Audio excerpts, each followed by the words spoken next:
The library has a wealth of information available to the public in many forms, and sometimes that form takes the shape of an afternoon lecture, in this case, on the fairly modern concept of cyber self-defense.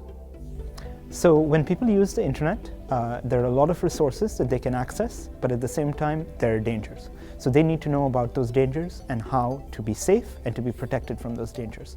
That's what our presentation was about. We want them to make sure that they're securing their devices, which means having the correct types of software that protect them from malware, programs and softwares that can actually attack their devices. They want to be protected from that. They also need to protect themselves by not revealing personal information, not showing people, hackers or other malicious people, what their names are, what their addresses are, what their email addresses are.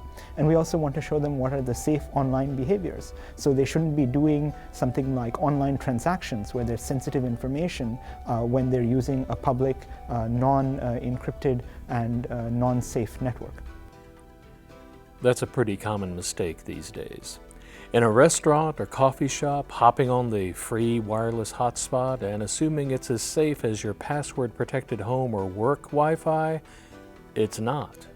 And for a worst-case scenario, the CyberAware team had handouts with websites that offer free security scans, instructions on how to set security levels on your web browser, and even how to file a complaint with the Federal Trade Commission in case of identity theft, or even to report things like internet scams and email spam. That is a very handy website, and it is at ftc.gov/complaint.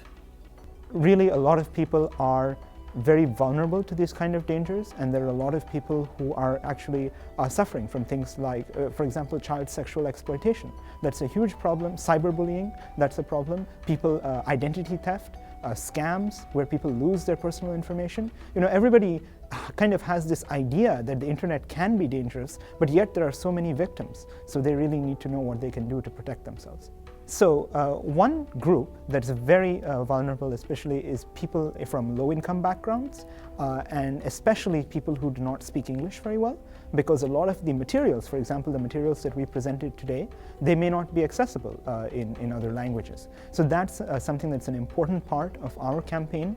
We're trying to make sure that everybody, including underserved communities, including people who do not speak English, are having access to these materials and are able to keep themselves safe when online.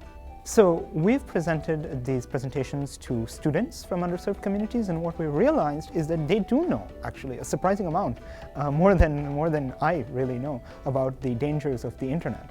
But at the same time, they may not always be following the safe behaviors that we're encouraging. And part of the reason for that is that their parents, the adults who could be encouraging them to be safe online, really don't have the kind of knowledge that they need to encourage those safe behaviors. So that's why we feel it's really important that we also expand our presentation to adults. In this modern world, the internet is more than a luxury. It has become a necessity for work and education, and will continue to be that for the foreseeable future. And with people like CyberAware giving people the tools they need to make it a safer environment, the future looks a little bit brighter. For Stafford CSI, this is Randall Williams.